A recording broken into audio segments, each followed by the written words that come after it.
1 Peter 4, because these people, you're in 2 Peter, go back to 1 Peter 4.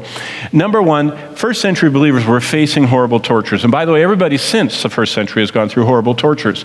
And so the tribulation is going to be worse than the most horrible tortures anybody's ever gone through. And so everybody has always thought they were at the end. And we also believe that we're in the last days for other reasons, not because we're very much tortured in America.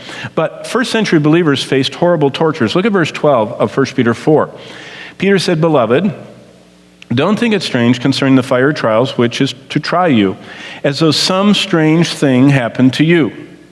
Now that phrase, fiery trials, in verse 12, it could also read, if you read it in the amplified form, where it puts the words, the Greek words in their order and emphasizes them the way it does syntactically, it would read like this: "The painful trial that burns among you." Now that helps us understand more what's going on. Because where is Peter writing this from? Most commentators would say that Peter, because it says that he wrote from Babylon, either was in Iraq with the Jewish encampment, the people that had lived there after the exile, or most likely Babylon is referring, as Revelation does, to Rome, as being kind of like Babylon, reformed with all of its mystery religions. But wherever, Peter does end up in Rome. He's killed there. And so sometime in his career, he's through that city, and he knew what Nero was doing. And what Nero was doing was amazing. The followers of Jesus in the city of Rome, most likely where Peter had lived and probably wrote this letter, were being dragged from their families and dipped in tar. Now, when the winter's over and all those potholes we're hitting are filled, and you get behind one of those big public service trucks, where they have the boom on it, and they come over and they have hot tar and they squirt it in there, and then they shovel, gravel on it, and they tamp it down. Think of a vat of hot tar, and imagine your wife or your daughter or you or your son being dragged out of the house, tied up, dipped in tar up to your shoulders, coated like chocolate, tied to a telephone pole, and put into a garden to be burned alive that night at the emperor's banquet. That's what Nero did. In fact, this summer, if you've ever seen the Colosseum and all the pictures of Rome, the Colosseum wasn't around. Nero didn't build the Colosseum. He didn't kill Christians in the Colosseum. It was a Flavian amphitheater. It was 17 years after his death. That was a lake where the Colosseum is now. That was the lake of Nero's palace. And his house was just set up the hill from the lake. And all the way down the hill to the lake where the Colosseum is, he put these Christians on stakes, dipped in tar. Now look back at verse 12.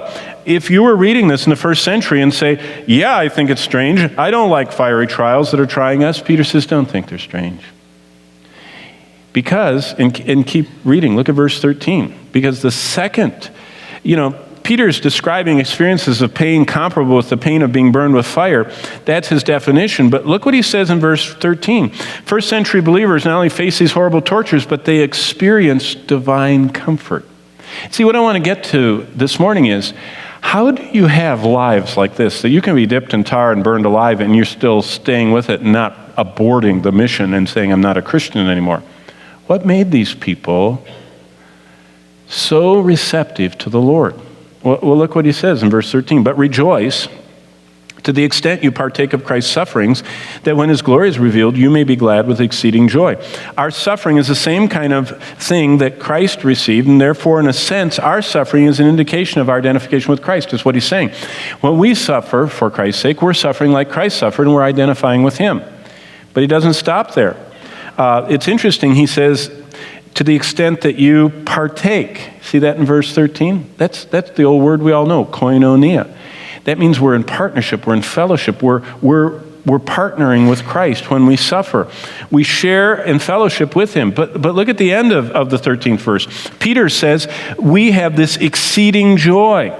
Now, what is he talking about? Well, biblical joy at its deepest sense is rooted in trusting God. It's not attached to circumstances. See, we are so shallow nowadays. We're happy when everything's going well, and we're not happy when everything's not going well. And that's human. But a believer detaches from their circumstance and has joy.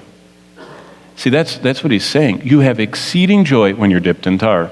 You have exceeding joy when you're burned alive. You have exceeding joy when it's your wife or mother or sister or daughter or son that had that happen. It's not you're happy. You have joy.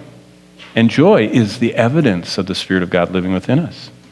It's the evidence that the Holy Spirit has moved in, because it's unnatural. It's not normal to have joy in suffering. And so Peter says, you have exceeding joy. Because in the deepest sense, it's a profound confidence God is in control of everything in our lives, even the painful places.